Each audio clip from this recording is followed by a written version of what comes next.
Welcome back, everyone, to another one-on-one with JerryVHall. Today's conversation is with managing editor of CoinTelegraph, Kristina Lucrezia Cornèr. Now, she'll be in Italy, and I'm in Costa Rica over a Zoom call, and we're going to talk about the things that she finds interesting. Now, we're going to talk about topics such as innovation, scientific speak, different languages, but most importantly, financial literacy and the fact that CoinTelegraph is like the only major crypto publication that is producing content in over 7 languages, I believe. Pretty cool. Access to the people. That's what it's about. So strap in, grab yourself a coffee or a tea, maybe a water, because that conversation's coming up right now.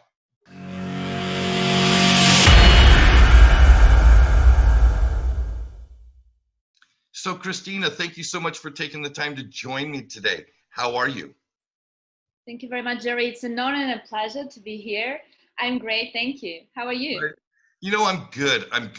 I was happy to get you on the show, and I'll tell you, I've been a fan of CoinTelegraph for a while, and thank you. Getting to see the interview that you did with David Schwartz, I thought was really cool in that as much publication written content that CoinTelegraph puts out, having your sister or brother YouTube channel and where you're putting out live video content, or not live, but recorded video content also, what a wonderful way to get in and explore this innovative space. I'd love you to be able to kind of share like how you came in to this space, what, some 4+ years ago, and what has like really drawn you to your work as a chief managing editor at CoinTelegraph.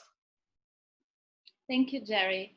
Well, I've had kind of a very interesting way because I've been always working in the innovative sphere. So I've been working before in the energy sector a lot, IT, urban developments. So blockchain has been kind of a logical step that I discovered it first as an amateur, and then working with innovators, I saw how different people started being interested in the blockchain. And then I was just invited to join, at that moment it was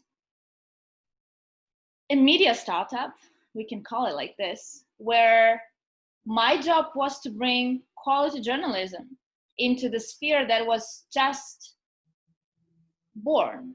And that's what we've been doing for these years. And I joined the space when Bitcoin was like $2,000. And in 4 months, it grew up to 20,000. Then it fell and grew again. And that's where we are. In my opinion, blockchain industry is reflecting our present history, because it's volatile and everything is volatile around us. So it's been a passionate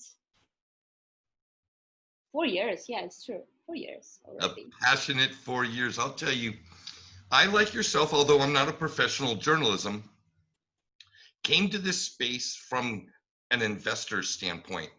And what I will tell you, my experience in the 2.5 years that I've been here has been probably the biggest takeaway is the financial literacy that I have gained having exposure to this industry, because everything in this industry touches finance in one way or another, whether it be payments, programmable money, the way ledgers are used to record exchanges of value.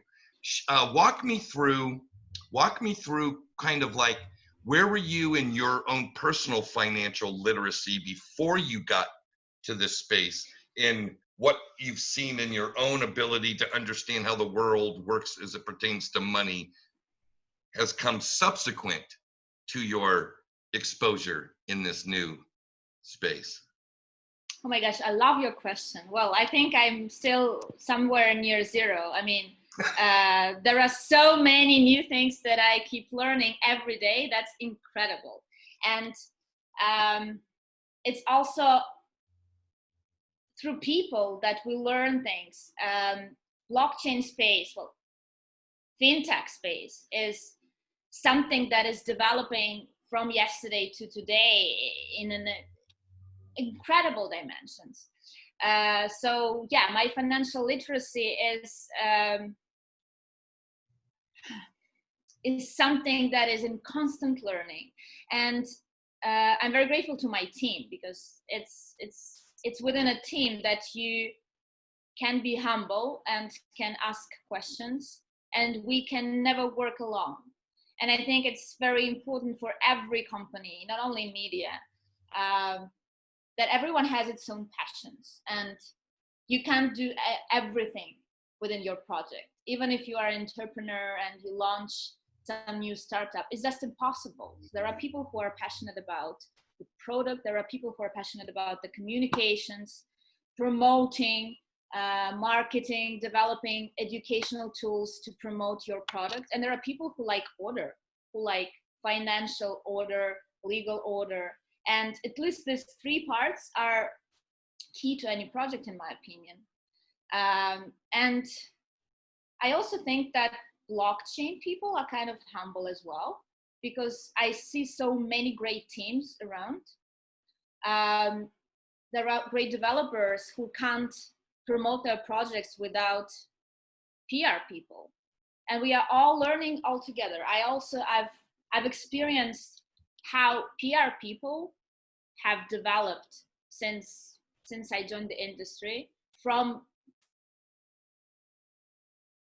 zero amateurs to kind of experts in the field. If in the beginning they were trying to to pitch me with something that they didn't understand at all, now I see that the level of the overall literacy, and not only financial but also technical, is growing, and that is incredible. It does mean that the adoption helps us to be more educated and to look at the world through different eyes. That's a great point. You know, I had an interesting phone call last night with a friend who's been a friend of mine for, 35 years, who we've talked about digital assets and investing and things like that. We've talked about that in the past, but last night he was like, okay, I'm going to allocate some money to this cryptocurrency stuff. What should I do? Where should I go? What's, I hear you're in this all the time. So, what's your advice? And I said, well, you need an on-ramp. So you're going to need to get an exchange. You're going to need to link your bank to it. You're going to need to go through all the KYC, AML, da-da-da-da-da-da. Then, and he said, okay, stop. He's like, I'm not really interested in doing all that stuff. And I went, well, then I don't know what to tell you. And I was curious, because you're so deep in the space. Have you had any situations where people come to you from your own personal life and they say, okay, you're in this space, what's your advice? I want to produce this kind of result. And you tell them, and have you had experiences where people have gone like, wow, that's just too big of a learning curve for me to deal with, I'll wait? Or like, do you have any stories about people from your personal life coming to you because you're a professional in the field now and asking you about things, and then they go, whatever kind of response they give you? I'd be curious to hear what a journalist gets asked by his friends and family. Well, that's an interesting question. I remember when Bitcoin was 20K, I was annoyed every day by people, but not only me, but also my fiance. Like, oh, hey, I heard that your fiance is working in blockchain and Bitcoin. No, blockchain, maybe they didn't know that before. In Bitcoin. So can we make an appointment and she will explain me how I get rich in one day. So Right. that was the approach, yes. And I think it's still like this, oh, I just discovered a cool wallet and now I can be rich. It doesn't work like this, as you said. There are some steps to do, but at the same time, I try to explain to people that it's not different from going to bank and open a bank account. It's also a procedure, and in a certain sense, traditional finance is even, it may be more complicated than digital finance, because you have to go to a bank and then there is a line, or it's closed, there is a lunch break, or they can't give you this or that document because you didn't bring your passport with you, or during lockdown I had my banks blocked, banks cards blocked because of, I don't know, some security issue that they couldn't even explain to me, because they didn't have this information, apparently. And in order to unblock the card, I had to go to the bank, but I couldn't go to the bank because it was locked down because of the lockdown. So here is the impasse, that digital assets can you help to avoid. And this is what I try to explain to people. But I think people in general are all afraid of anything new. It's normal. And if you compare euro, dollar, or whatever to Bitcoin and Ethereum and other cryptos, people are just afraid of this. But it shouldn't be the case, I suppose. I also think that the Twitter hack that took place 2 weeks ago, right? Right. Shows us that actually there are some people who are both subscribers to Obama's and Warren Buffett's accounts, and also have some crypto. So it does mean that we are keeping developing. For me, it was a sign that there are some people who maybe don't yet know what to do with their cryptos, because they think that this kind of scam is a real thing. But they have their crypto and they know how to invest, because it wouldn't be possible to someone to fall into this trap without having any crypto on their wallets. So it's very interesting to observe, as you said, yeah. And people around me get more and more educated and stopped asking me questions about what is better, Bitcoin or blockchain, for example. So that's a great sign, in my opinion. Right on. Well, one of the wonderful things about CoinTelegraph is that you cover a lot of projects, some more than others, obviously Bitcoin, Ethereum, XRP, or Ripple, because of their sheer market cap size, probably has a larger audience than some of the other smaller cap coins. But it leads me, so there's a lot of in-depth stuff, which is wonderful for like a guy like me who's been in the space, and I like to be kept up to date. But I'm curious if CoinTelegraph would even consider creating a series for the folks that know nothing but have an interest, like Crypto 101, little, maybe whether they be articles or even little, like a video library of, this is Bitcoin in 5 minutes, this is Ethereum in 5 minutes, how to, these are exchanges, what do exchanges do, this is the things that every exchange would need, whether they be AML or KYC or whatever. These are the different, this is what ACH stands for, this is what SEPA stands for, and this is how you interact with the legacy world, or whatever like that. I'm curious, because somebody is going to do that. Somebody is going to create easy to digest things for the waves of people who are going to have an interest but don't want a PhD in this space. They just basically want to get, how do I safely get myself involved? Do you see CoinTelegraph ever doing anything like that, or having an interest in that kind of documentation, video content, journalism, whatever it's called? Yeah, definitely. Thank you for your question. It's actually a very big passion of mine to educate people, and I think that we also will move towards some more educational materials in forms of, I don't know, MOOCs, for example, you know, massive open online courses. We have this format that is called Explained, that is normally aiming to people who are not so much acquainted with an issue. So it doesn't talk about projects, it talks about an issue, a technical concept, a phenomenon, etc., etc. But what is, in my opinion, important to think of when you create an educational content is that there are people who like to read. There are also people who like to watch. And I think that YouTube actually has a great potential of educating. And it's not by chance that your channel also is developing so well. And I appreciate it so much watching different interviews. Because I think that people who don't know about a new field for them maybe prefer to watch and to listen instead of reading. There are also people who like to watch only illustrations and graphs. So yes, at CoinTelegraph, we are trying to diversify content. That is very important. Visual elements, reading, videos on our YouTube channel, social media, that is very important. There are people who are just reading a headline and the main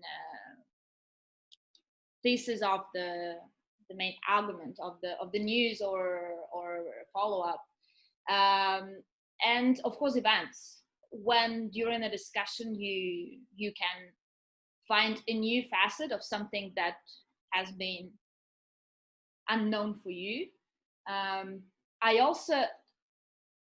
really fascinated by the fact how online events have been developing during the lockdown and after. That's something incredible. We didn't do this before. Why?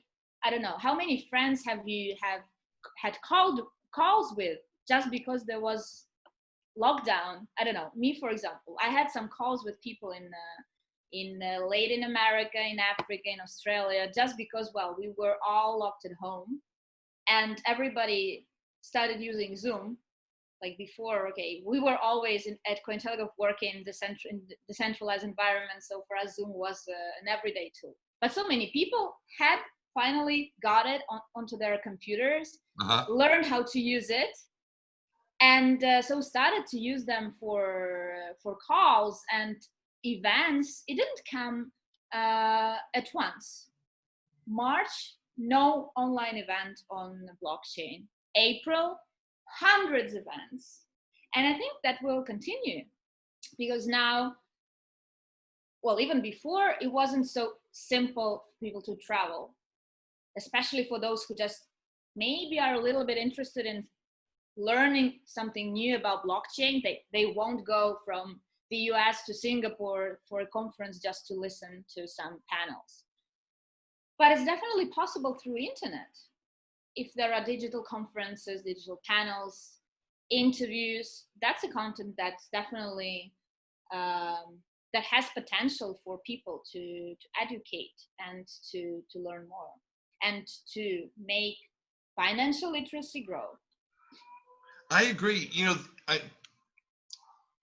I don't mean to smile, but it's a bittersweet topic, this COVID pandemic, in that it's really sad that a lot of people have been either displaced from their jobs or have gotten ill, and some have died, and that is a tragedy, and I'm not going to ever understate that.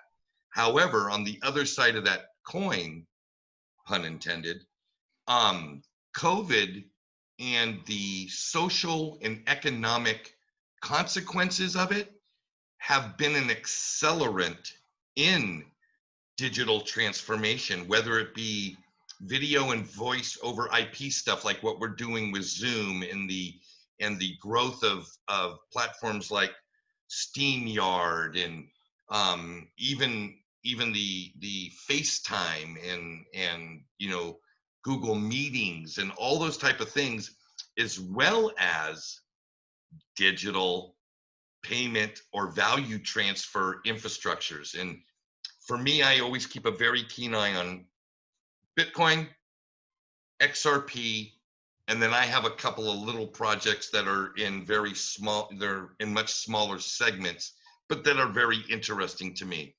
And Bitcoin, Ethereum, and XRP have all been given a massive boost in their value proposition is being recognized by the legacy world as a direct result of the circumstances that have come from this unfortunate pandemic.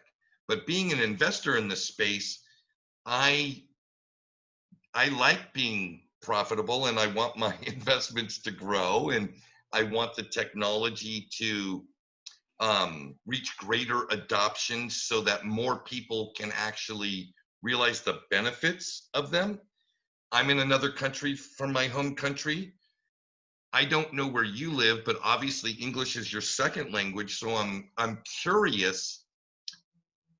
It tells me you have had to expand yourself beyond your own national borders as far as culture, language, etc. So from your point of view, these technologies being global, have you seen a greater awareness outside the English speaking languages for these innovations and these technologies? That's a great question. Definitely. I'm based in Italy, and Italians maybe are not the best learners, but they are one of the greatest innovators in the history of humanity.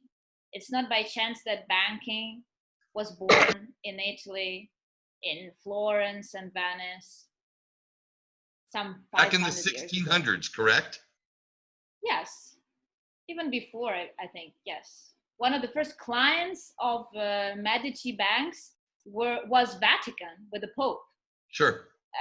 So yeah, conservative and innovative space have been living together here in Italy.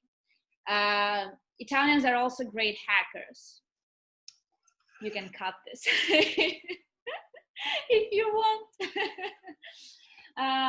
Anyway, well, English is the language of technology and of globalization. And not always native English. So a lot of people who go at different financial and blockchain conferences speak English, even though it's not their first language. Still, I've been experiencing local events during the last year in Turkey, a lot in Asia, of course. So Asian market is something that is developing incredibly quickly and also very active, and they have some different values, I think, that they develop within this innovative space. Less individualized, maybe, as projects, but more ordered. So it's not experiments with something risky, it's experiments with something very well learned through. I also think that decentralized space is supposed to be outside any border, outside any language, and maybe some US projects lack this ability sometimes to look from outside the US. What is great with this decentralized environment is that we can actually try to look through the eyes of others because of this digitalization, as you said, because of the technology that is so accessible to people who are, I don't know, even unbanked, and without speaking your language, they can see the same code. So that's a very important issue that is entering the financial space, in my opinion. That's an interesting take, because I'll tell you, And I appreciate that. I think you've just helped provide a deeper perspective for me. My perspective has been, and I've held this for a while, that if you don't speak and understand English well, that you're kind of getting left out, because 95% of all the content as it pertains to whether it be the history of money, how capital markets work, how capital formation happens, whether it be from a company standpoint or even the individual, right? Just general good financial literacy is all in English. It's very rare to find a Italian language history of money video, or this is the basic premises of value investing in Italian. In my case, in the world I live in, the language is Spanish. Very similar in that 95% of everything that can help elevate people it's in English. And if you don't understand or know English, you're left out. You know what I mean? That's an At least interesting that's been my observation. perspective. You helped bring a new perspective with your comment about code is universal. So it doesn't, if you're getting educated in code and you're in a university in Costa Rica, or you only speak Italian and you're in Italy and you're at the University of Italiano or whatever it's called, and you're learning code, now you're learning a global universal language. That perspective did not have before this chat. So I want to thank you for that. And anything that you would like to expand upon this, please, this is a great topic. Well, I would also like to add that it's not by chance that CoinTelegraph has 12 regional versions in Spanish, that is based in Argentina, in Portuguese, that is based in Brazil, in German, Italian, Turkish, Arabic, Japanese, Korean, Chinese. That's something that we need to think while we think of decentralization, in my opinion, because we are all different and we are all the same. Two sides of the same coin. And sometimes speaking about an issue in a different language helps people to understand why they need this or that technology. Speaking about code and about numbers, I also think that this awful but new experience of COVID and lockdown has helped people to start searching the original sources for every information. Because people were so invaded by social media, fake news on COVID, that at one point, I saw my friends who stopped reading news through Instagram and started checking statistics on COVID cases. Because this is something universal. You don't need to find news in Italian in order to understand what's happening. You can go and check the statistics of new cases. Coding is definitely something from the same sphere. Then in my opinion, all developers are actually, even those for whom English is native language, maybe are not so well in talking or reading. Usually developers are very great in coding, and they are very silent for people. They are not talking a lot. Are you coding, Jerry? No. Am I a coder? No. Yeah. No, I'm an investor. And so the world of finance is intriguing to me, how global markets work, how trade works, how the flow of funds from this country to that country work, FX exchanges. These are things that fascinate me. And they never did as growing up. You know, my whole life up until I was 50, I don't want to sound cavalier. My life was very easy. everything came very easy to me. If I needed money, I'd get, I'd get a second job. If, you know what I mean? My life just kind of Well, it was depends on running. your approach. I think it's in our minds. Yeah, Like if it's about it's not that perspective. it has been easy for you. I think it just means that you are optimistic and open to new opportunities. That That is not could the be. case That could always. be. And it was, I had an experience in 2016. I left Hawaii where I had retired, went to Hawaii, was working on organic farms because I was very interested in sustainable agriculture and organic practices and sustainability and renewing things. So it was really just kind of expanding who I was and what I thought about stuff. And my mom got really ill, so I left Hawaii and I went to New Mexico, and I spent the last 4 years of her life with her. And I realized by being there with her and after she passed, what an absolute mess it had become. Like, make a long story short, I bought my mom a house when I was 18. I had made enough money to buy a little house in New Mexico where she went and lived. In the house, I was on the title, but so was she. And come to find out that there was a reverse mortgage on the home, and she had borrowed a bunch of money against the house, and the bank was going to get the house. And the rest of her financial life was in a complete shambles.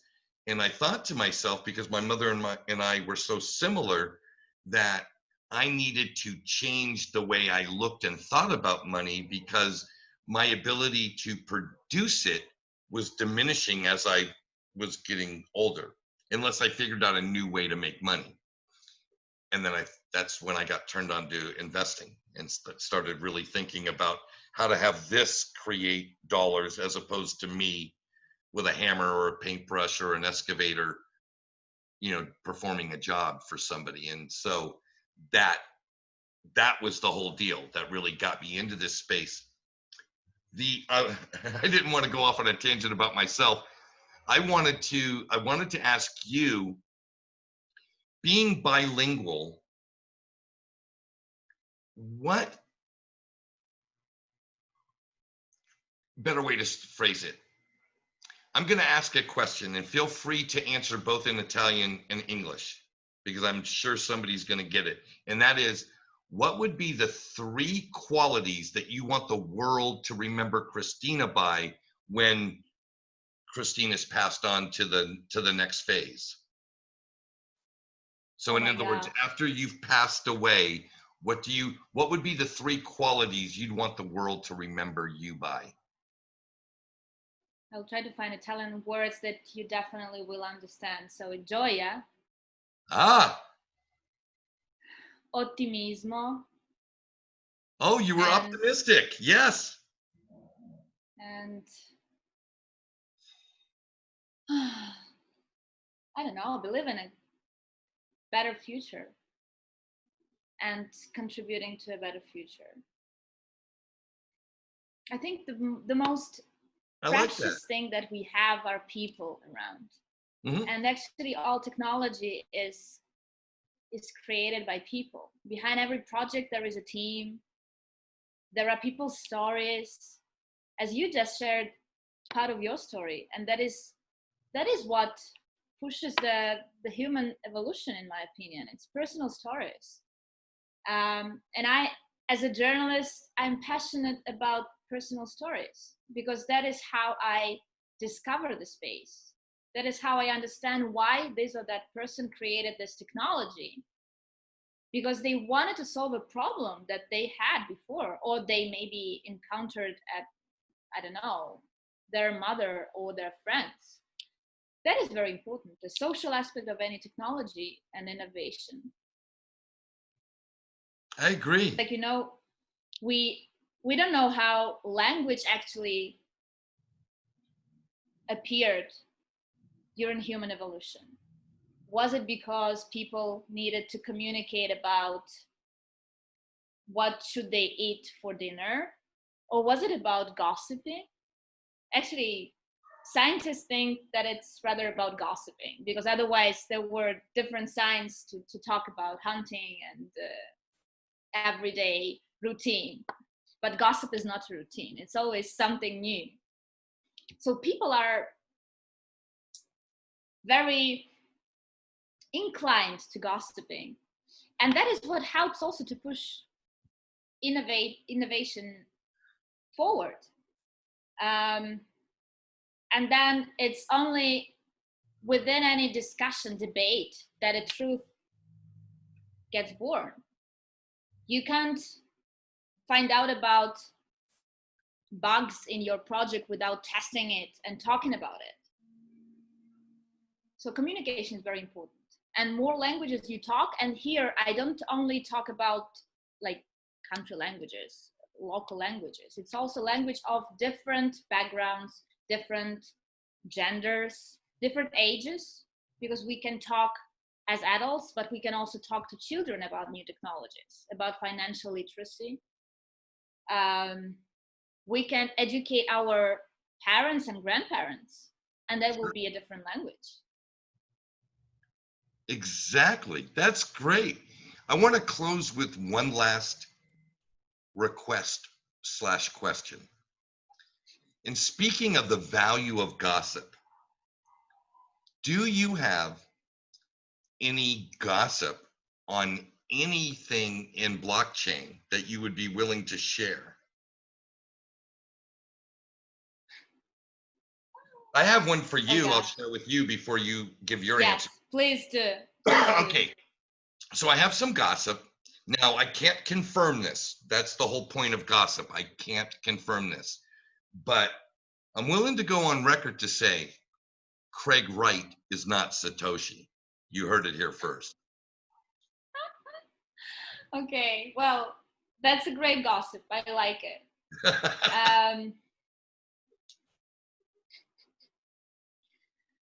Oh gosh. I don't know.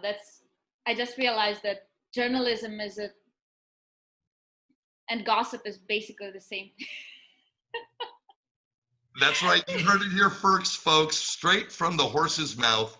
Journalism is a pretty form of gossip. Or gossip is a form of journalism, like uncivilized journalism.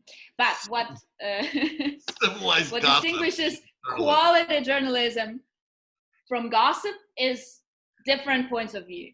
So if you invite different experts and ask them, is Craig Wright Satoshi or not? And you will have 3 opinions on that. It will be already an analysis, not just a gossip. Great answer. Bravo. I just read that Pavel Durov may leave Telegram after the Tone failure. Oh. For me, it's a gossip because I haven't yet had any confirmation.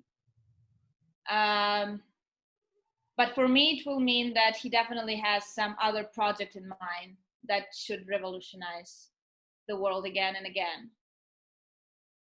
He's pretty Elon Musk in Russia, in my opinion. Well, not yet as crazy as Elon Musk, but he's much younger as well.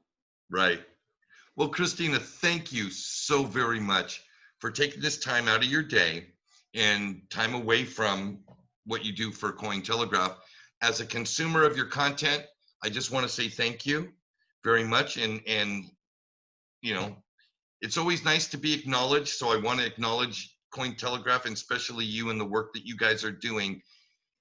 You're the only publication that I know that is distributing content in the number of languages that you are. Bravo, bravo, bravo, bravo. Keep doing that. And I hope that you'll include financial literacy content going forward in all those different languages, because the more people we can bring in, the more people can benefit from the innovation that is just exploding around us on a daily basis, it seems like. So thank you. Thank you so much, Jerry. Thank you very much. It was an honor and a pleasure to talk to you. And also your channel is something that definitely brings so much value to the industry. Thank you so much.